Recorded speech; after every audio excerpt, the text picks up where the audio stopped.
The biggest scandal was when they spied on my campaign. They spied on my campaign. There's no real evidence of that. A stunning report from John Durham's investigation shows the Clinton campaign paid to infiltrate Trump servers.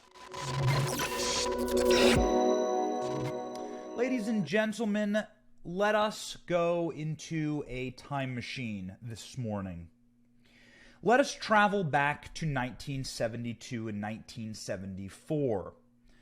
Many years before I was born, approximately 12 years before your boy Benny was welcomed onto this earth, there was the largest political scandal unfolding so far in the American story. It was a scandal called Watergate. The Watergate scandal was a major political scandal in the United States involving the administration of U.S. President Richard Nixon, 1972 to 74. It ultimately led to Richard Nixon's resignation. Now, what happened in Watergate? For those of you who weren't around at the time, or for those of you who need a refresher, this was about 40 years ago plus. The scandal stemmed from the Nixon administration's continued attempts to cover up its involvement in the June 17th, 1972 break-in, read spying, of the Democratic National Committee's headquarters in Washington, D.C. Its headquarters were at the Watergate building. After 5 perpetrators were arrested, the press and the U.S. Justice Department connected the cash found on them to the Nixon re-election campaign committee. Further investigations, along with revelations during the subsequent trails of burglaries, led to the U.S. House of Representatives to grant a Judiciary Committee investigative authority to probe certain matters within its jurisdiction, and the U.S. Senate created a special investigative committee, resulting in the Senate Watergate hearings that were broadcast nationwide. Public interest increased as witnesses testified that Nixon himself, the president, had approved plans to cover up the administration's involvement with the break-in. He had a voice-activated taping system in the Oval Office, and though he resisted the probes, eventually a constitutional crisis collapsed the administration.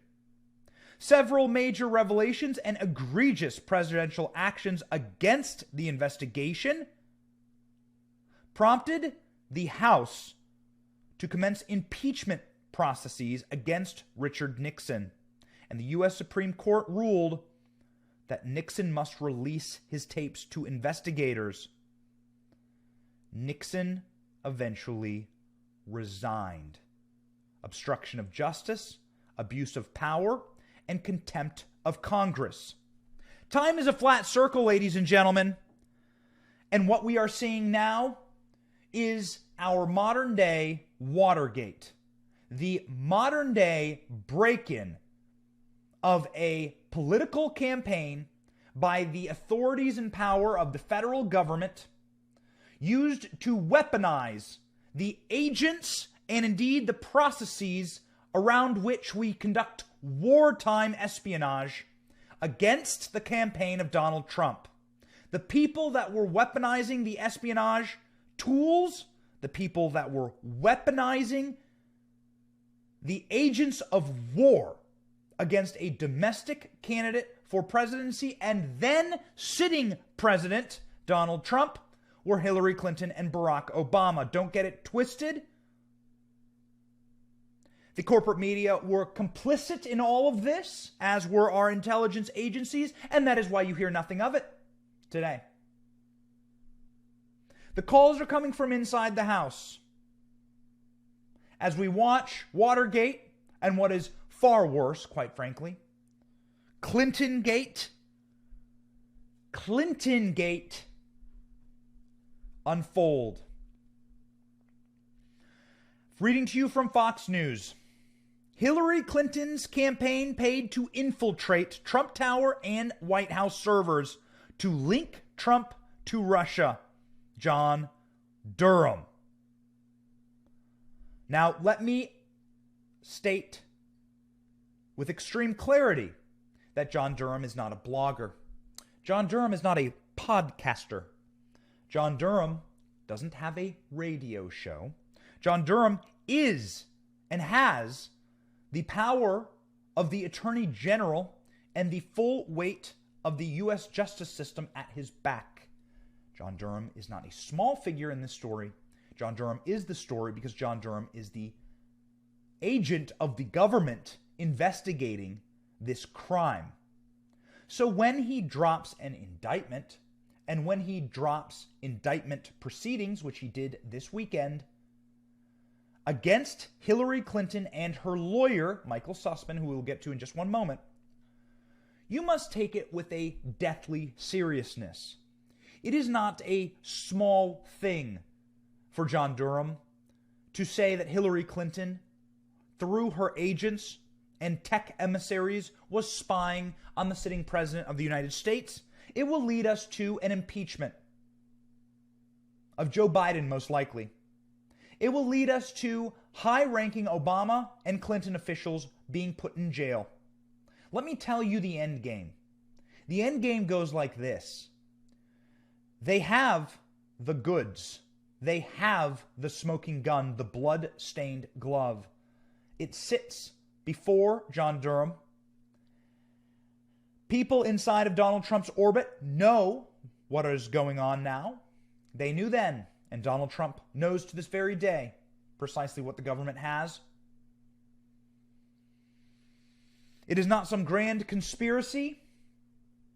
I believe that John Durham is working methodically and on his own timetables. It is a miscarriage of justice for the Biden administration to interfere, and Biden administration officials, many of them are old Hillary Clinton officials, and they are ensnared also in this, including but not limited to Jake Sullivan, who is one of the highest ranking officials in the Biden administration. He's the National Security Advisor. He is the one beating the war drums against Russia at this very moment. An old trick in the rotted, moldy, cancerous bag of tricks that come out of the deep state and their agents, the queen of which is Hillary Clinton. The rat's nest has always used dual loyalty to Russia, to smear, slander, and deprive agency and credibility from people like John McCain, Mitt Romney, Donald Trump. And now they are doing it once more. Now that they are in trouble, they are screaming back to Russia. Russia, Russia, Russia. It is the only tool inside of their tool shed, and they bit off more than they can chew.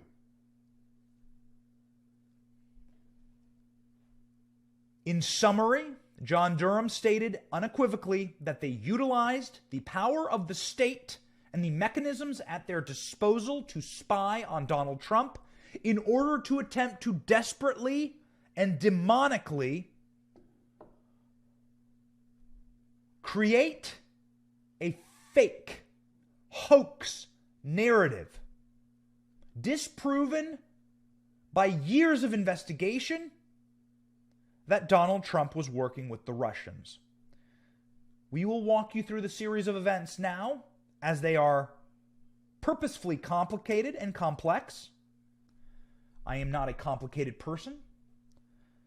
I like things laid out simplistically so that I can understand them and understand this.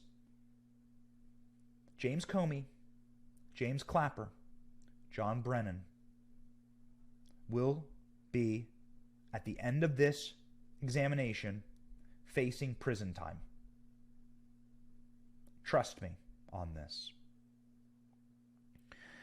I've seen enough Washington. I spent 15 years of my life there to understand how deep the rat's nest goes. Here we go. Are you ready?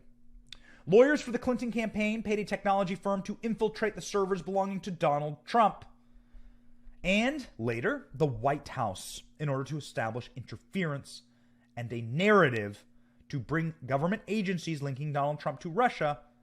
A filing from special counsel John Durham says.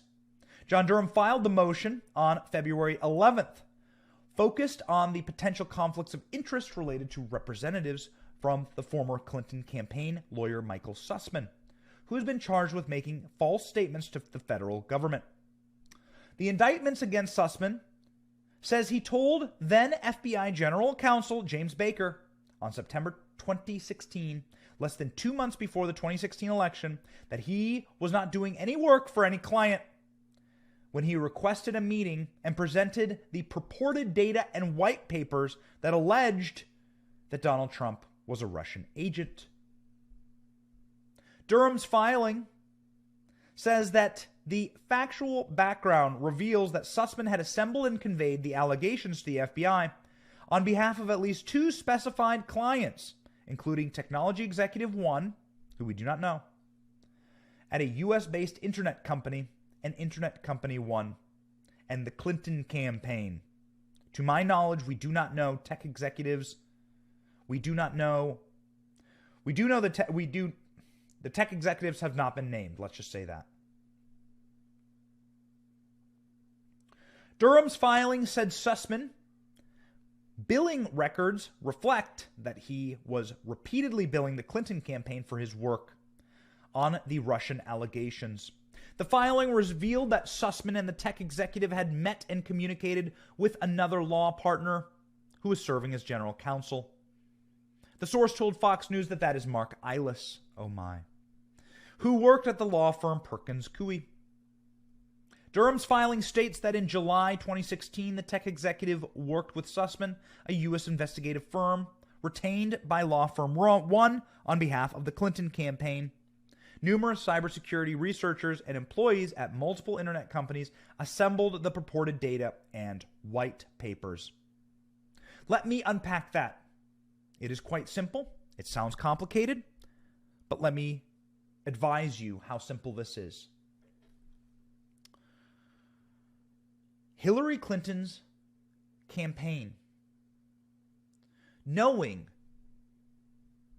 that she was about to be investigated, as she was multiple times, for her illegal use of servers, knowing that she has used her position and her place of power in order to curry the favor of foreign governments and meddling in foreign governments around the world as she was Secretary of State and as she was First Lady and as her husband was president. You just have to go check the amount of money that Communist China has sent the Clinton Foundation, that Ukraine has sent the Clinton Foundation. Those facts and figures are publicly available. The Clinton Foundation is a slush fund for the most evil and corrupt, genocidal, human rights violating regimes on planet Earth to pay off the American ruling class, of which the Clintons are the chief architects of. Hillary Clinton is guilty as sin for coordinating and colluding with foreign powers in order to disrupt the 2016 election. But she must cast what she is guilty of onto her opponent. You see, if you muddy the water enough, no one can see clearly. And if Hillary Clinton says, "I know you are, but what am I?"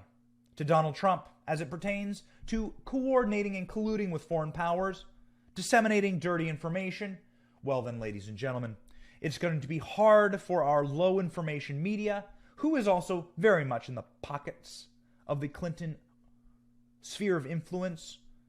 Chelsea Clinton, for instance, their only daughter, works at NBC.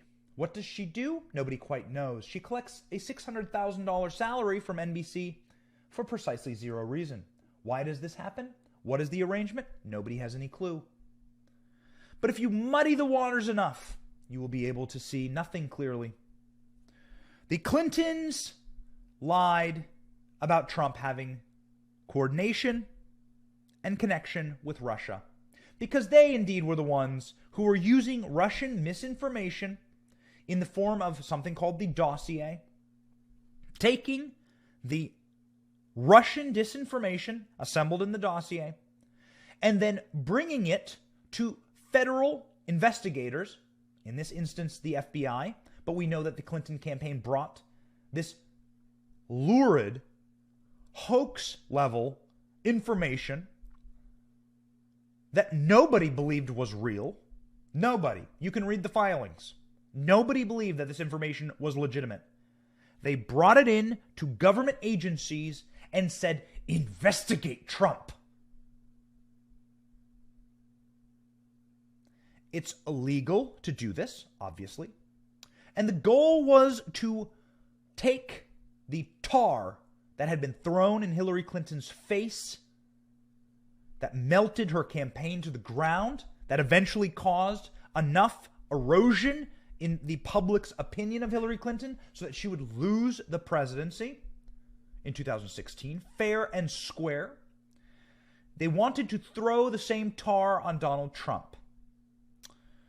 Nancy Pelosi has a famous clip where many years ago Nancy Pelosi explained this. It's called the wrap-up smear, where you take something that is a lie that you created, you smear your opponent with it, and then you leak it to the press. That is precisely what they have done here. But they went too far, you see, because there are no real laws against leaking false information to the press. I mean, it makes you look terrible, but you won't go to jail for it if you lie to a reporter. You will go to jail if you lie to the federal government. And many people in Hillary Clinton and Barack Obama's orbit will be going to jail. Mark my words. Much like the Watergate scandal played out over years, this scandal is just getting started. What started as a little bit of smoke has now turned into a flame, has now turned into bonfire, and we are reaching now next level bombshell. As we will show you in this podcast, ladies and gentlemen, the lines lead directly to the heads of our intelligence agencies, which lead directly to Barack Obama and Hillary Clinton themselves. We will see exactly what executive privilege comes of this.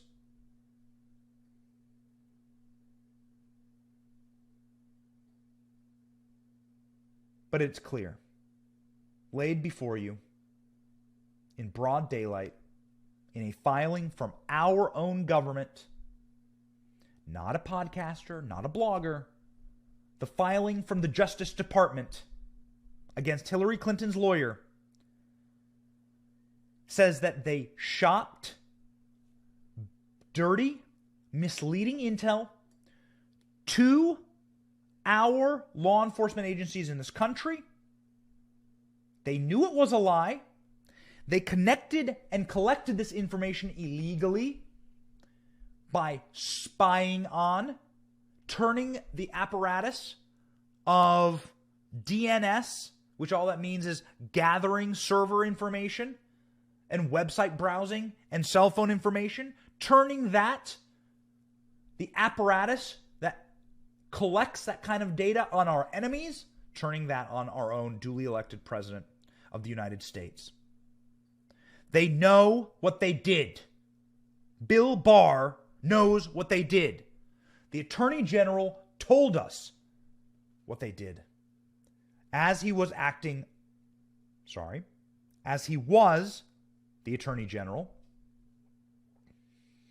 Bill Barr explained in a news clip from 2019, speaking with NBC News, precisely what the game was here.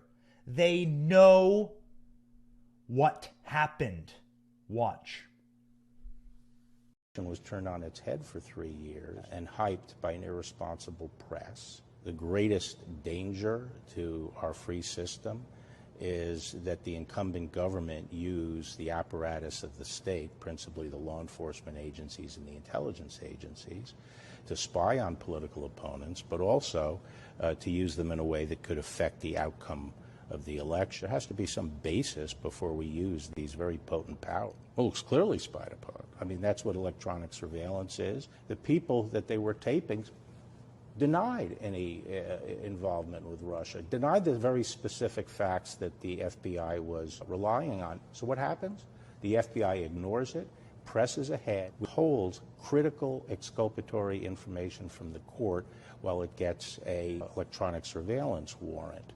It also withholds from the court clear-cut evidence that the dossier that they ultimately relied on to get the FISA warrant was a complete sham. Their case collapsed after the election, and they never told the court, and they kept on getting renewals on these applications. There was documents falsified in order to get these renewals. And the question really is, what was the agenda after the election that kept them pressing ahead after their case collapsed? This is the President of the United States. As far as I'm aware, this is the first time in history that this has been done to a presidential campaign, the use of these counterintelligence techniques against a presidential campaign.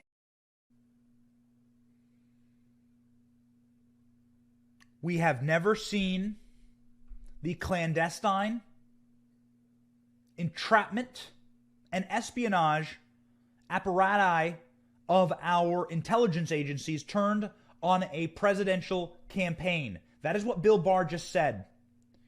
This should be one of the most watched clips in the world right now, as Bill Barr states unequivocally what Donald Trump has said many times. We opened the show with Donald Trump saying I was spied on. That is the chief law enforcement agent in the United States saying unequivocally, yes, this happened. And it happened with Barack Obama's blessing. And perhaps even at his order.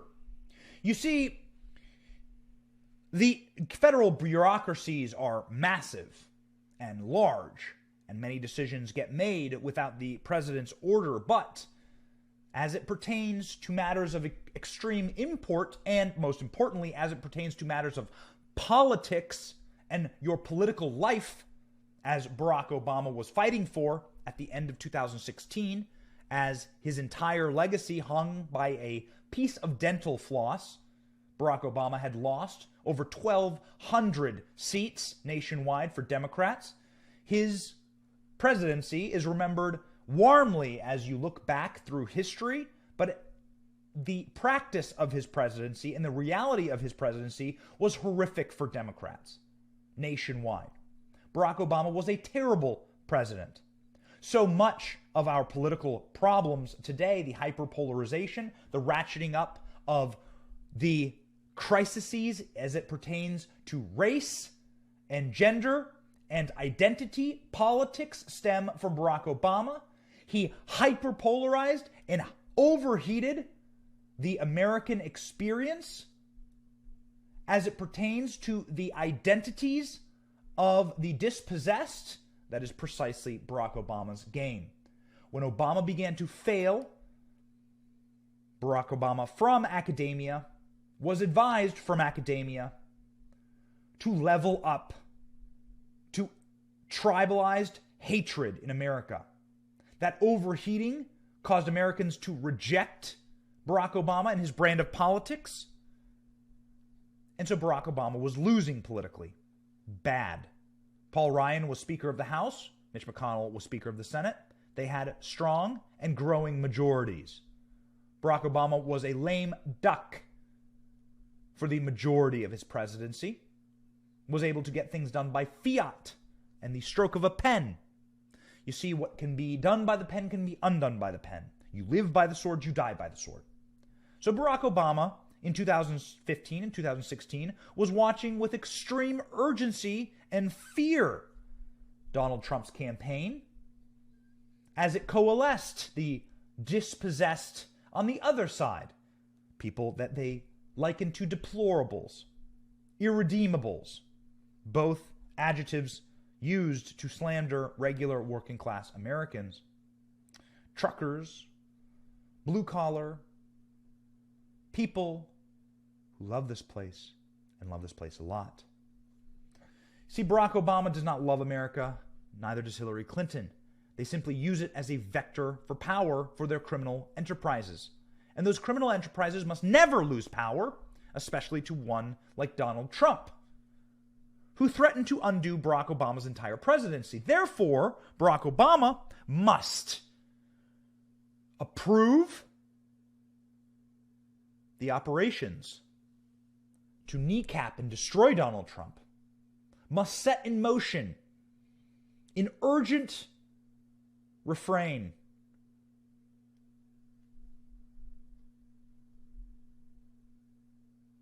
the deep, cancerous seeds that were planted inside of Trump's early neophyte presidency.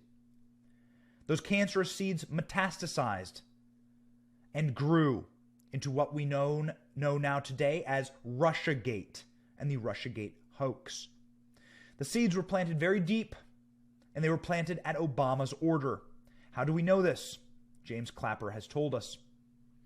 James Clapper, the Director of National Intelligence under Barack Obama, was inside of a special meeting with Barack Obama when they went over the Russiagate hoax and scandal, and the incoming administration Hillary Clinton had lost. She had conceded to Donald Trump, and now Obama must order his intelligence communities to begin to plant the cancer that would metastasize to strangle the Trump administration. James Clapper admitted that they were acting upon the orders of the president. It is why we can say with a surety that Barack Obama will be ensnared in all of this. Because as they move up the chain, as Durham moves up the chain, it's not just low-level Hillary Clinton lawyers who will be implicated. The collusion goes all the way to the top. Don't take my word for it. Please listen to a CNN interview with James Clapper, who became a CNN commentator. In case you want to know how corrupt the system is. Hillary Clinton's child works at NBC. All of the commentators on MSNBC and CNN have some type of connection to the intelligence community. James Clapper and John Brennan went immediately to TV careers in order to sow disinformation and to protect their own asses. James Clapper, in an interview, I believe from 2017 or 2018, was brought on CNN and asked about Barack Obama, Russia, and spying on Donald Trump. Here's what he had to say. The message I'm getting from all this is apparently what we were supposed to have done was to ignore the Russian interference, ignore the Russian meddling and the threat that it poses to us. And oh, by the way, blown off what the then Commander-in-Chief, the President Obama, told us to do, which was to assemble all the reporting that we could, that we had available to us, and put it in one report that the President could pass on to the Congress and to the next administration, and while we're at it, declassify as much as we possibly could to make it public, and that's what we did. It's kind of disconcerting now to be investigated for, having done our duty and done what we were told to do by the President. It would be difficult for us to go to jail when we were just following orders, the intel community rats say as they scurry into the darkness. That is James Clapper saying unequivocally that Barack Obama ordered our spying. We were following orders. And now you can see on your screen what those orders looked like at the very onset. You see Hillary Clinton has left a little breadcrumb trail of precisely what they were doing. Hillary Clinton, you can see on screen, summarized, shows precisely what they were looking into and how they were spying on Trump and what they were attempting to create. The narrative they were attempting to create was simply that Donald Trump was a Russian agent. Computer scientists have apparently uncovered covert server linking Trump organization to Russian-based bank. Lie. All of it was a lie. Facilitated in order to rig the election by our intelligence community, working in coordination with the Hillary Clinton campaign and at the order of Barack Obama. The breadcrumb trail exists. And ladies and gentlemen, the crumbs get larger.